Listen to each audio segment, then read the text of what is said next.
Tuloy ang pambobomba ng Israel sa Gaza kung saan nagtatago ang militanteng Hamas. Tumanggi kasi ang Israel sa panukalang ceasefire o tigil putukan kasunod na madugong pambobomba sa isang ospital na ikinasuwi ng maraming pasyente o sibilyan. Si Joy Salamatin sa detalye.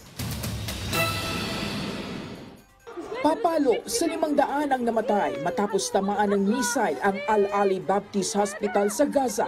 Ito'y sa gitna pa rin ng tumitinding labanan sa pagitan ng Israel at militanteng Hamas. Tinawag ito na massacre ng Palestinian government at isinisisi sa Israel. Mariing itinanggi naman ito ng Israel at sinabing nanggaling sa pumalyang racket ng Palestinian Islamic Jihad Group ang pagsabog. Dagdag pa ng Israel Forces, may ilang rockets mula sa Gaza na patungo sa Israel ang dumadaan sa naturang hospital. Nangyari ang pambobomba sa hospital isang araw bago ang nakatakdang pagbisita ni US President Joe Biden sa Israel.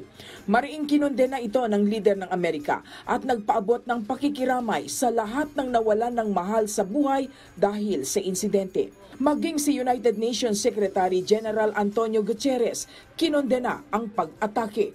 Gayon din si UNICEF Executive Director Catherine Russell na ipinanawagan ang pagprotekta sa lahat ng sibilyan.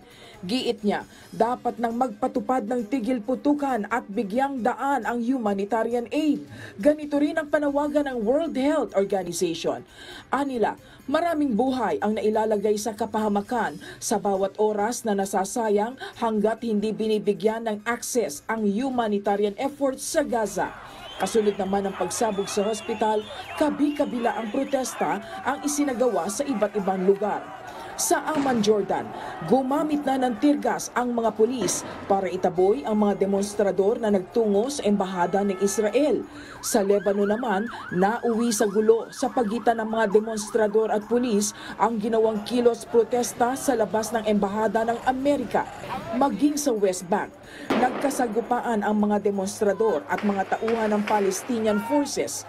Kasunod nito, kinansela ng Jordan ang nakatakdang summit kasama si Biden.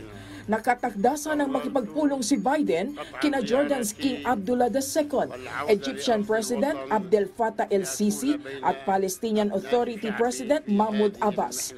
Ayon sa White House, nagkasundo ang mga bansa upang bigyang daan ang pagdadalamhati dahil sa nangyaring pagsabog sa hospital. Samantala, muli namang nanindigan ng Israel na wala silang sinang-ayunang tigil putukan. Dahil dito, pahirapan pa rin ang paghahatid ng tulong sa mga apektadong lugar sa Gaza. Samantala, nagkaroon naman ng military strike sa Rafah crossing na malapit sa border ng Egypt.